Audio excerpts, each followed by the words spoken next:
नमस्कार दोस्तों, स्वागत है आप सभी का पाथफाइंडर पर। दोस्तों, कुछ दिन पहले मैंने एक वीडियो में आप लोगों को ग्राफ दिखाया था कि कैसे ब्रिक्स कंट्रीज का आज GDP in purchasing power parity terms G7 से ज्यादा है। दोस्तों, सालों तक G7 कंट्रीज ने डेवलपिंग कंट्रीज पर एक प्रकार का इकोनॉमिक इंपीरियलिज्म किया। पहले कॉलोनियल एरा में डायरेक्टली किया और उसके बाद नियो कॉलोनियलिज्म के फॉर्म में कहीं ना कहीं उन कंट्रीज को इस प्रकार से ट्रेड संबंध रखा कि उनके यहाँ जो गुड्स थे, हर प्रकार की चीजें थी, डेवलप्ड कंट्री से एक्सपोर्ट होकर डेवलपिंग कंट्रीज तक जाती थी।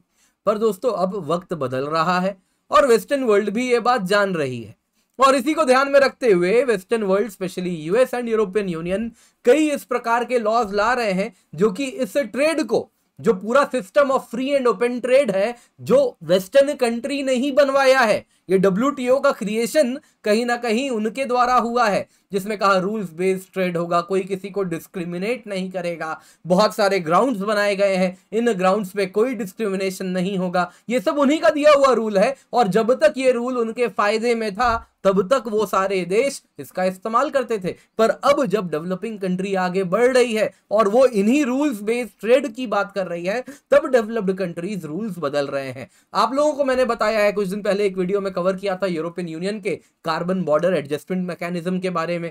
कल के ही वीडियो में यूरोपियन यूनियन के डिफॉरेस्टेशन रेगुलेशन के बारे में पढ़ाया था।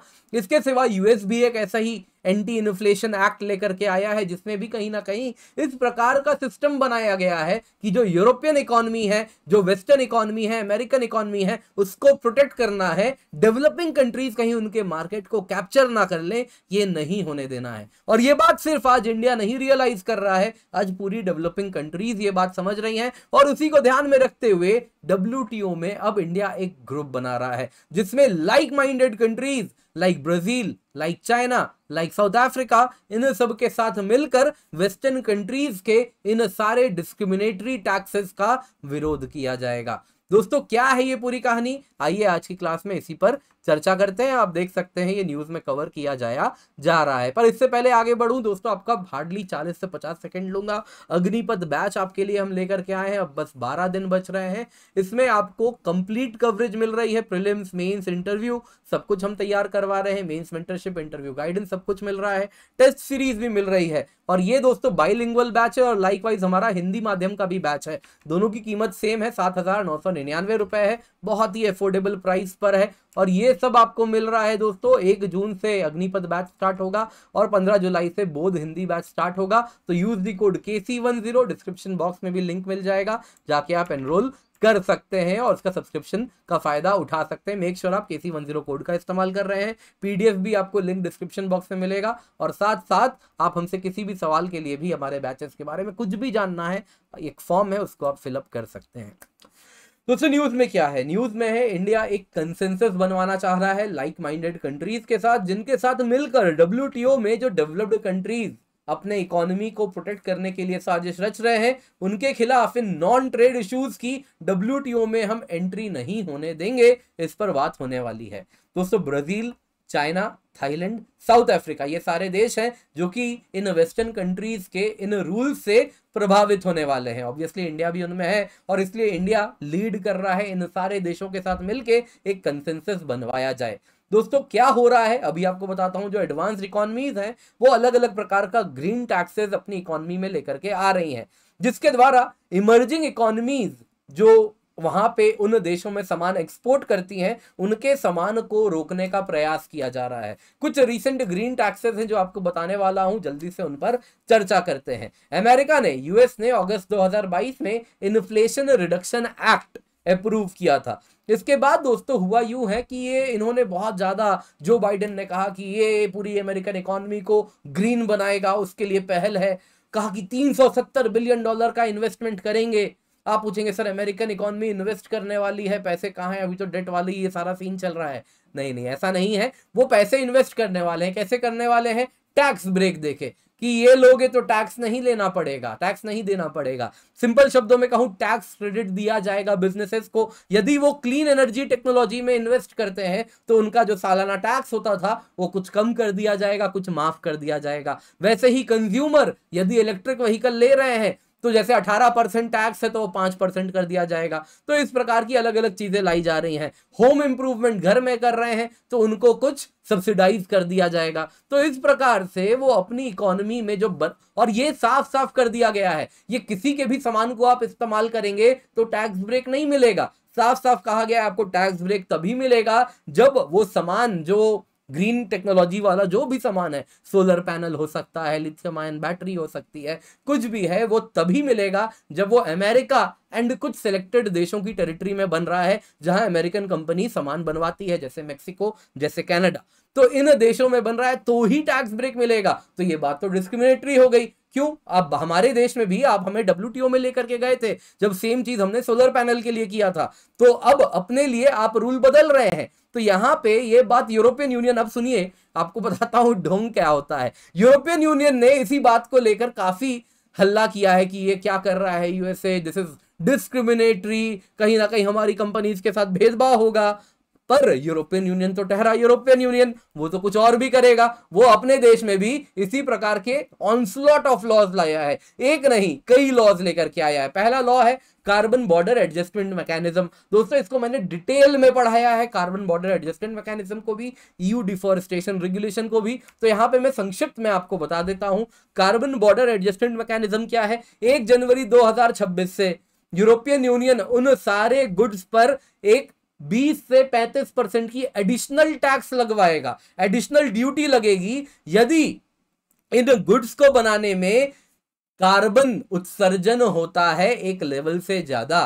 तो दोस्तों यहां पे आयरन, स्टील, एल्यूमिनियम, ये सारी चीजें जो इंडिया एक्सपोर्ट करता है यूरोपियन यूनियन को, इंडिया का 27% आयरन, स्टील, एल्यूमिनियम यूरोप को एक्सपोर्ट होता है। इन सब पे 2026 से आप अगर देखें तो 20 से 35% टैरिफ देना पड़ेगा। और इसके साथ आप देखें तो 8.2 बिलियन का जो हमारा एक्सपोर्ट है ये सब प्रभावित होने वाला है। और ये सिर्फ इंडिया की बात नहीं है, चाइना का तो और भी बड़ा नंबर है, वैसे ही थाईलैंड भी है, तो ये सब प्रभावित होने वाले हैं। तो इस प्रकार की चीजें हैं जो कि कार्बन बॉर्डर एडजस्टमेंट मैकेनिज्म है, जो कि एक तरीका है इंडिया के और इमर्जिंग इकोनॉमीज की जो इंडस्ट्रियलाइजेशन हो रही है उसको रोकने का तरीका है। तो ये कहीं ना कहीं डिस्क्रिमिनेटरी प्रैक्टिस है। कल ही पढ़ाया था आपको EU डिफॉरेस्टेशन रेगुलेशन, ये कहता है वो सारे एग्रीकल्चरल प्रोडक्ट्स जैसे कॉफी, वुड आर्टिकल्स, चॉकलेट, सोए, अन्य कमोडिटी जिनको बनाने में यदि वर्ल्ड के फॉरेस्ट का डिस्ट्रक्शन हुआ है तो यूरोपियन यूनियन उसको अपने देश में आने नहीं देगा। इंडिया के भी 479 कमोडिटीज जो इंडिया यूरोप को एक्सपोर्ट करता है वो प्रभावित होंगे। उनका कहना है इससे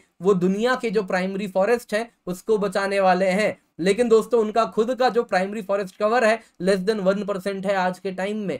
तो ये कहीं ना कहीं एक प्रकार का पाखंड है, ढोंग है जो यूरोप कर रहा है। दोस्तों दोनों ही वीडियो का आपको यहाँ पे ऊपर के टॉप राइट कॉर्नर पे एक आई बटन है, दोनों का मैं लिंक डाल दूंगा। आप चाहे तो CBAM पे जो डिटेल्ड वीडियो है वहां से देख सकते हैं, EU डिफॉरेस्टेशन रेगुलेशन पे भी जो डिटेल्ड वीडियो है वो वहां से आप देख सकते हैं। तो दोस्तों अब सवाल उठता है इंडिया क्या प्लान कर रहा है। दोस्तों देखिए सबसे पहले WTO की मिनिस्ट्रियल कॉन्फ्रेंस की बैठक हर 2 साल में होती है।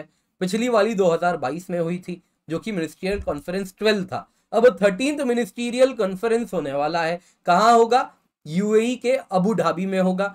26 फरवरी 2024 वाला जो हफ्ता है उस हफ्ते में होगा।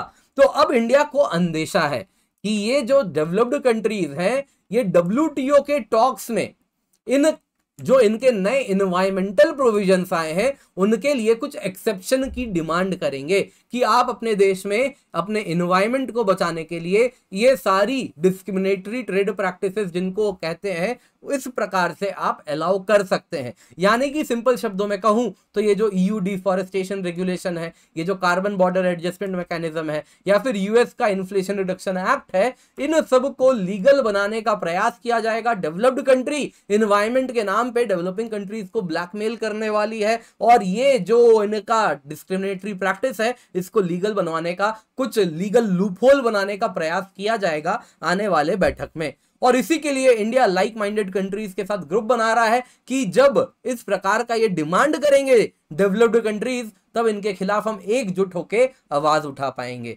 इंडिया ने साफ साफ कह दिया है जो WTO रूल्स हैं उसके अनुसार आपकी जो ये सारे रूल्स हैं जो आप लेकर के आ रहे हैं CBAM डिफॉरेस्टेशन रेगुलेशन, ये सब का सब ये सब का सब WTO रूल्स के खिलाफ है, क्योंकि WTO रूल्स साफ साफ बोलता है कि आप किसी भी प्रोडक्ट के साथ डिस्क्रिमिनेशन नहीं कर सकते on the basis of the production method. Europe क्या कह रहा है, अगर इसको बनाने में कार्बन उत्सर्जन हुआ है ज्यादा एक लेवल से तो हम इस पर टैरिफ लगाएंगे।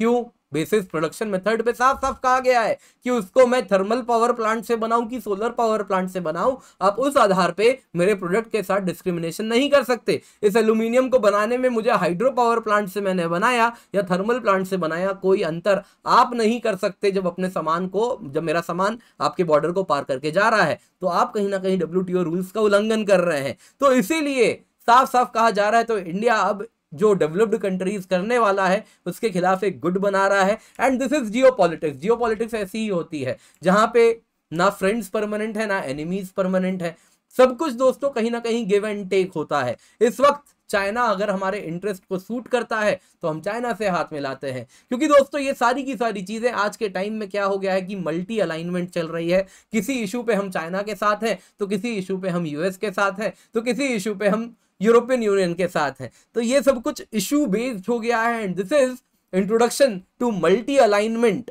और यही होने वाला है 21वीं सदी, मल्टी अलाइंड वर्ल्ड होने वाली है और ये चीजें हमें देखने मिलेंगी। दोस्तों आज की क्लास पसंद आई होगी तो लाइक जरूर कीजिएगा, अपने दोस्तों के साथ भी शेयर करें। तो आपके लिए सवाल है, मैंने ऑलरेडी क्लास में सब कुछ बता दिया है, उसी के आधार पर यह सवाल है, तो आंसर बताइए। 13th वर्ल्ड ट्रेड ऑर्गेनाइजेशन का मिनिस्ट्रियल कॉन्फ्रेंस जो 2024 में होने वाला है वो कहां होगा? ए टोक्यो, बी अबू धाबी, सी ब्यूनस आयरेस, डी बाली।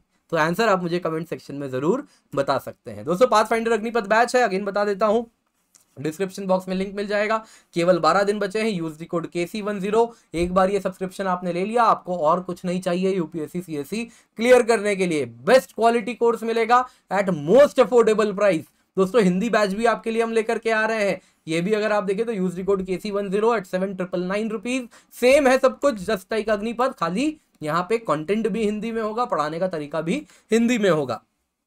आपको यहाँ पर हम अग्निपथ और बोर्ड में प्रीलिम्स एंड मेंस दोनों की टेस्ट सीरीज भी दे रहे हैं, आप चाहें तो सेपरेटली भी ले सकते हैं। 2,999 में प्रीलिम्स टेस्ट सीरीज है, 2,499 में मेंस टेस्ट सीरीज है। Use the code KC10। इसके सिवा बहुत ही एक्सपीरियंस टीम है जो आपको पढ़ाने वाली है। पर्सपेक्टिव सीरीज है, हिंदी माध्यम में भी हम टॉपर्स को लेकर के आए हैं जो कि बहुत ऑनेस्ट कैंडिड इंटरव्यू दे रहे हैं हमारे साथ, तो उनसे भी आप बहुत कुछ सीख सकते हैं। बाकी आप हमारे चैनल्स को भी जरूर फॉलो करें अलग अलग सोशल मीडिया हैंडल्स पर।